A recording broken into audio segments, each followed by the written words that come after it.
Assalamualaikum warahmatullahi wabarakatuh. Perkenalkan, nama saya Rizky Muhammad Fauzi dari kelas 2C. Saya akan menjelaskan perawatan bayi pada inkubator. Yang pertama tujuan terciptanya suhu lingkungan yang normal di mana panas yang dihasilkan dapat mempertahankan suhu tetap pada bayi. Yang kedua, prosedur dan persiapan alat. Alat yang dibutuhkan yang pertama adalah inkubator tertutup atau terbuka, kemudian termometer, jam tangan, oksigen bila diperlukan. Kemudian tahap pelaksanaan perawatan bayi pada inkubator tertutup. Yang pertama, inkubator harus selalu tertutup, hanya terbuka jika diperlukan dalam keadaan darurat, misalnya apnea. Jika inkubator dibuka, maka usahakan untuk mempertahankan suhu bayi tetap hangat, oksigen harus disediakan. Yang kedua, perawatan dan pengobatan dilakukan melalui lubang. Yang ketiga, bayi dalam keadaan induk inkubator harus berada di dalam keadaan telanjang, tidak memakai pakaian kecuali menggunakan popok untuk memudahkan observasi keadaan umum, misalnya pernapasan dan warna tubuh. Yang keempat, pengaturan panas bagi bayi harus sesuai dengan hati-hati, sesuai dengan berat badan dan kondisi tubuh. Yang kelima, pengaturan oksigen dan kelembaban di dalam inkubator harus diobservasi. Dan yang keenam, inkubator harus dibersihkan, didesinfeksi setiap 1 minggu sekali dengan membuka inkubator, sementara bayi dipindahkan dulu kepada inkubator lain. Yang ketujuh, inkubator tidak ditempatkan dekat dengan jendela atau dinding serta alat pendingin. Yang kedelapan, inkubator harus ditempatkan pada ruangan yang hangat, kira-kira 27 derajat Celcius.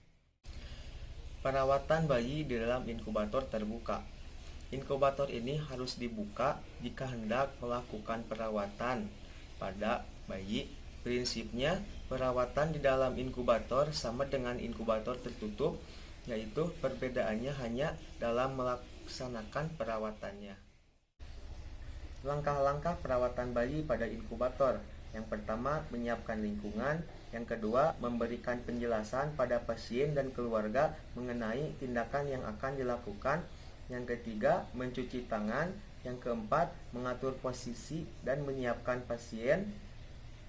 Yang kelima, mengawasi perkembangan bayi tiap hari atau pada tiap waktu yang ditentukan.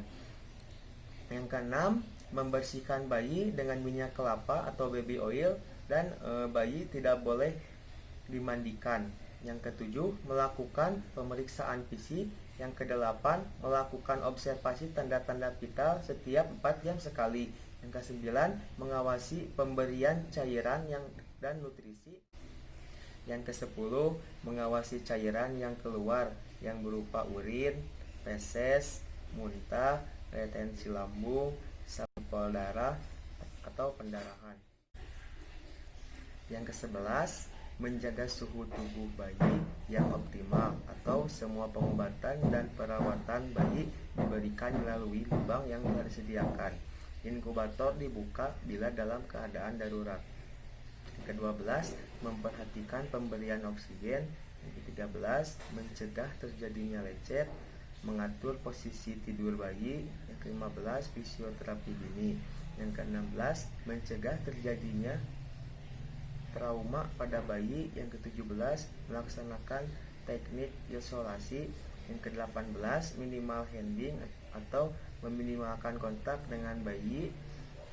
Yang ke-19, memakai plastik slide untuk bayi. Yang ke-20, menyapikan pasien. Yang ke-21, membersihkan alat. Dan yang terakhir, mencuci.